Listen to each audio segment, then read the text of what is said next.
हिंदी प्रेमी YouTube channel में आप सभी का हार्दिक स्वागत अभिनंदन। आज के इस कड़ी में हम सभी हिंदी साहित्य में आधुनिक काल के बारे में जानने वाले हैं।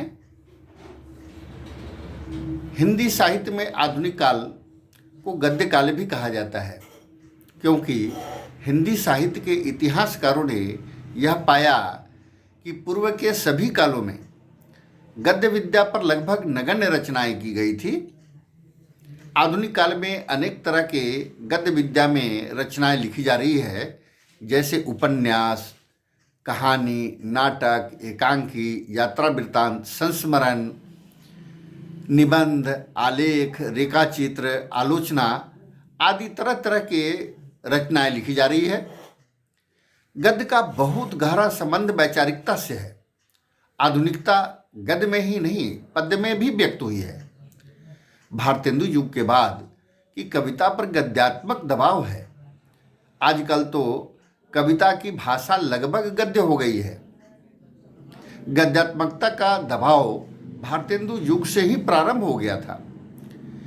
खड़ी बोली गद्य का विकास मुगल शासन काल के उत्तरार्ध में खड़ी बोली गद्य को फारसी रंग में ढालने का बड़े पैमाने पर प्रयास हुआ है।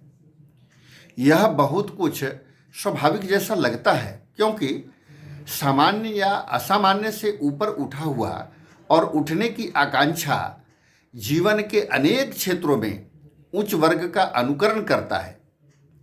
भाषा में सामाजिक स्तर प्रकट करने का काम लिया जाता है। जैसे आजकल लोग प्रदर्शन की भावना से बीच बीच में अंग्रेजी शब्दों या वाक्यों का व्यवहार करते हैं, वैसे ही उस काल में लोग फारसी भाषा का करते रहे होंगे। इससे खड़ी बोली की देसी शैली और तत्सम पदावली वाली शैली के समानांतर फारसी शब्दावली वाली उर्दू शैली का जन्म और विकास हुआ। उर्दू शैली के विकास धार्मिक न होकर सांस्कृतिक और प्रशासनिक था। 1803 में फोर्ट विलियम कॉलेज कलकत्ता में हिंदी उर्दू के प्राध्यापक जानगिल क्राइस्ट ने हिंदी और उर्दू दोनों में गद्य पुस्तकें तैयार करवाई। इसी कॉलेज के लल्लू लाल ने खड़ी बोली गद्य में प्रेम सागर और सदल मिश्र ने नासिकेतोपाख्यान लिखा है।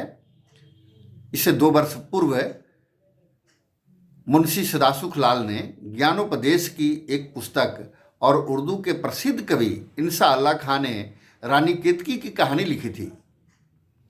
इसके पश्चात अनेक पत्र पत्रिकाएं प्रकाशित होने लगी, जो आधुनिक काल के लिए नए आगाज के रूप में देखा जाने लगा।